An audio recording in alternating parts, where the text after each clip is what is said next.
Welcome. My name is Mary Danielson of Documented Legacy, a personal historian company. I'm here today to discuss how important it is to protect your home with a fire prevention plan that includes scanning your vital records and legal documents. The time spent on protecting your home today will save you weeks of time and perhaps thousands of dollars trying to duplicate your family members' important records in the event of a fire. This webinar was motivated by the numbers of U.S. households that have lost their homes to wildfires in the last 2 years. Some people had warning, even days ahead of time, that they would have to evacuate their homes, while others were given only a few minutes' notice.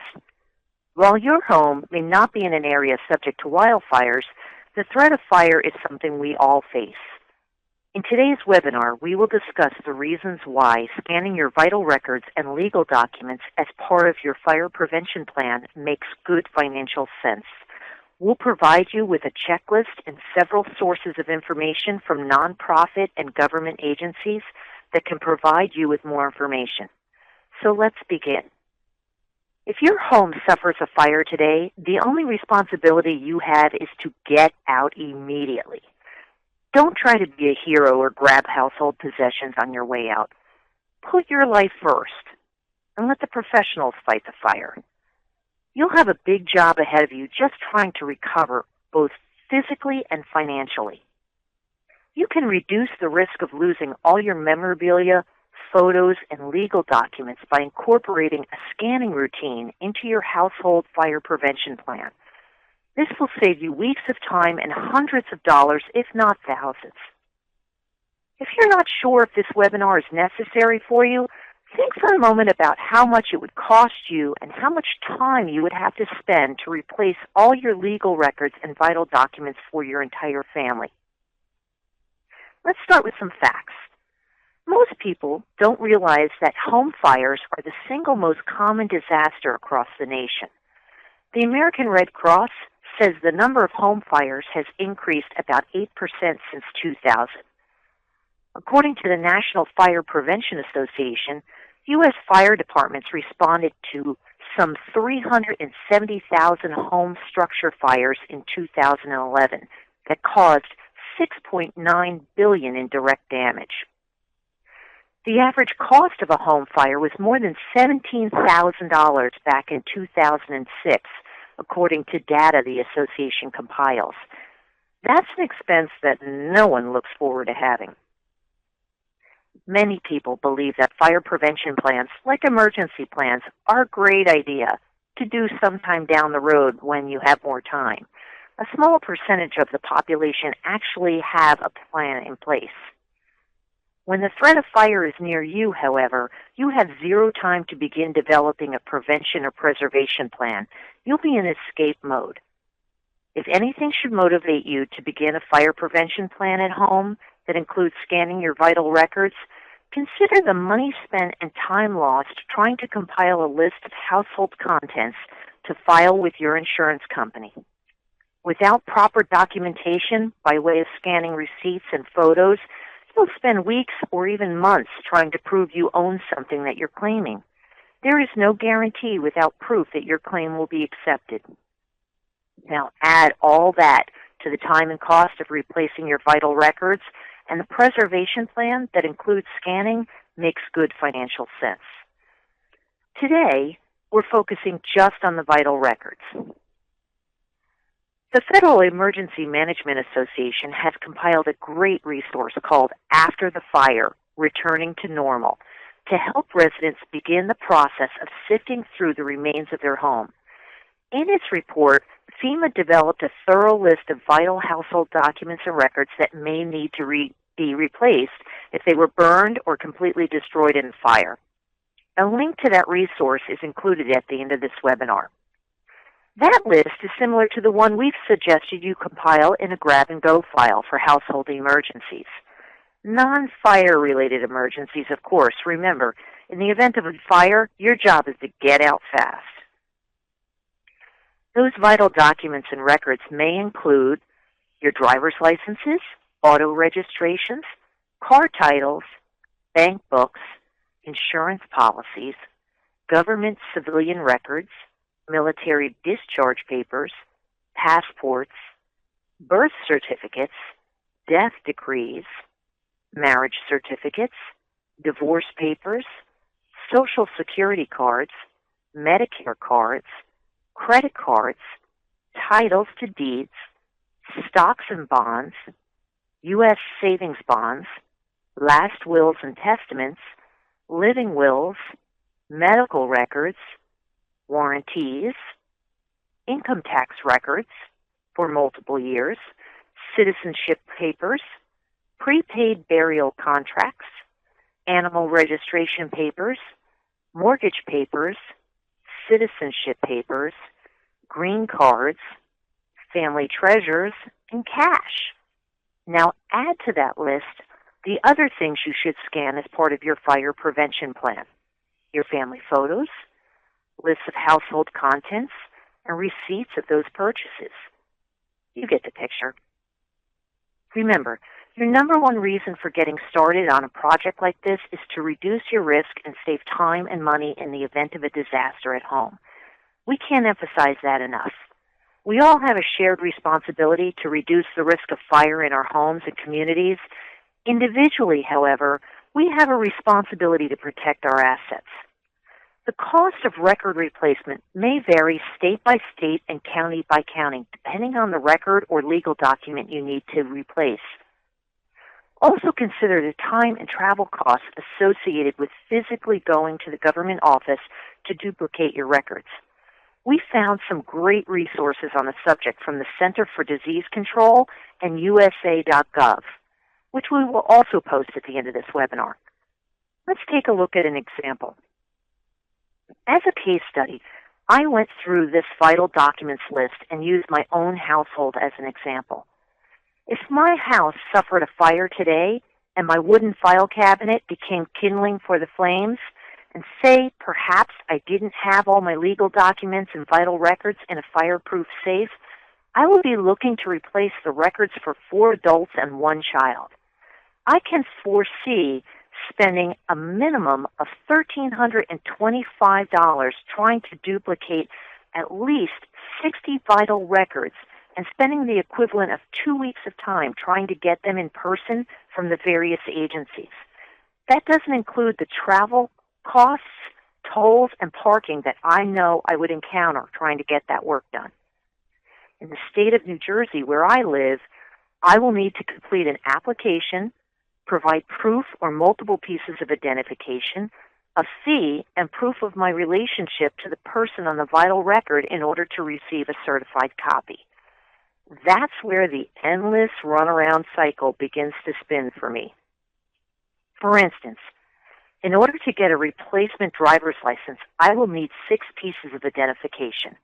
I can't do anything until I physically go to the state capitol and replace my birth certificate, and then go to the Social Security office across town and replace my Social Security card. There's at least a day of time and travel costs to get that completed. All 4 adults in my household would need to go to request our records. I could get some forms of identification from the town, proving that I own my own home. Utility companies could send me updated bills and statements, but that might take time. I may have to drive an hour away to get a copy of my marriage license to help facilitate getting my birth certificate, proving who I am. If I was in a rush for more pieces of identification, I'd have to spend a day at the U.S. passport office in Philadelphia, again with added travel, tolls, and parking costs, trying to replace my passport to use as a form of identification. That would only be possible if I had my replacement birth certificate and Social Security cards in hand. Again, 4 adults would have to do this. From there, we could replace our driver's licenses and car registrations. 5 documents in total. If my car in the garage was destroyed in the fire and I don't have the title saved, getting a replacement title without proof of ownership is far more costly and labor-intensive than if I had tried to replace it with a digital scan of the title as proof. I would have to advertise that I was seeking a replacement title. As I learned from researching how to replace vital records in my state, Some requests can be filed online, but they also require you to have a valid driver's license, a credit card, and scanned copies of all supporting materials in an approved format, such as a PDF, JPEG, or TIFF format. Those services also have added handling and mailing costs. Something to keep in mind is that in the event of a larger regional disaster, such as wildfires, many government offices may not be open or accessible to get your records duplicated. Delayed time will also cost you money. This process sounds exhausting.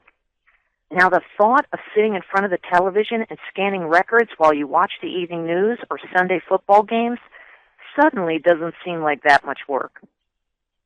Think of this project as putting your house in order. You're tackling a recommended fire prevention plan, going room by room, eliminating hazards, checking smoke detectors, planning escape routes, and discussing it with your family. You're also asking yourself the simple question, if the worst happened, could we recover financially? What else should we do to protect ourselves? This project can be completed easily by budgeting small blocks of time. Take this vital documents list and make it your assignment. We'll provide a link at the end of this webinar where you can download a workable checklist for your household. Give yourself an hour to scan as many documents as you can. You get more accomplished in 30 minutes to an hour of scanning than you will if you procrastinate altogether. A firefighting friend of mine suggested that you keep your drafted emergency preparedness and fire prevention plan in front of you so you can't ignore it. Keep it on the counter or in the center of your desk, chipping away at the list until you get it finished. Start with a personal mission statement, something like, today I will do just one thing. If you worked on this project every day for a week, you'd have 6 to 7 hours worth of records scanned by the weekend. The biggest thing you'll notice is how incredibly organized you've become. The last time I did this, I also shredded 2 garbage cans worth of unnecessary paper records, and it felt great to eliminate the paper clutter in my house. I hadn't realized that the records I had been keeping were so outdated. There were possessions I had gotten rid of. There were possessions I had acquired that I realized I didn't have receipts for. And as I compared my receipts to possessions in my household, I realized there are things I need to double check and things items I need to figure out where the receipts are. But clearing out clutter helped me feel good because paper clutter is a fire hazard. And as you go through this process, you will realize you're clearing out fire hazards very subtly. And that's a good thing. When you're finished scanning, copy your files to a backup drive, a thumb drive, DVDs, or even the cloud. We always recommend the 3-2-1 method. 3 copies, 2 of them stored on 2 different forms of media, and 1 stored on the cloud if possible, or on an off-site location. Maybe you have a family member that will hold a backup drive for you, someone you trust. Store your backups in a fireproof safe, a fire-resistant envelope, or a safety deposit box, or with that trusted friend, somebody who doesn't live in the same building as you. Let's talk about cases for a moment. There are fireproof and waterproof safes on the market that are geared toward protecting your household records and computer media in a fire for 2 hours or more. There are fireproof storage boxes on the market that are not safes. There are also fire-resistant envelopes that come in sizes small enough to hold money, like dollar bills, and large enough to hold legal documents. There are also small waterproof containers that can fit inside a fireproof safe. A great reminder was recently posted on YouTube, courtesy of Angie's List, the contractor site, of why it's important to tuck important papers and backup drives into a waterproof container in those fireproof safes. Take a look. It reminds us that smoke goes where air goes, and fire hoses spray tons of water. It may be easy for smoke and water to get inside your safe and destroy your computer media, so give it that added protection. For instance, You may want to store your thumb drives or DVDs and jewel cases in 2 freezer bags inside your fireproof safe. Doubling up plastic freezer bags may not be the best long-term archival method for preserving your historic family documents, but they're better short-term solutions for protecting your records than doing nothing at all. I'd rather take a chance that some layer of plastic melted onto my jewel case than to find my DVDs floating in water that now has muck and mud of fire debris in it. At that point, my computer media would not be readable. In my case, I live in multifamily housing, and my fire risk is elevated by the risks of others who live around me. For the documents that are most important to me, my vital records and my family history I've been researching for 20 years, I've considered storing the backups in a fire-resistant envelope and putting those inside 2 plastic freezer bags inside my fire safe. Sure, it sounds extreme, but if the fire lasted more than 2 hours and the fire hoses kept rolling, I'd prefer to be safely across the street watching the fire knowing that I doubled up on protection. Those documents and backup drives will be the first thing I reach for when I return to my home. That's just my thinking about what I want for my home. As you begin this project in your home, you'll evaluate what you need. Do what you can when you can afford it. Every emergency plan takes time to develop and implement. The process of slowly scanning and backing up your vital documents as part of a larger fire prevention plan is an organized process. It takes time. Think of your plan as a savings plan. In the event of a fire, there won't be a total loss. We hope this webinar has been very helpful for you, and we appreciate you joining us. Thank you.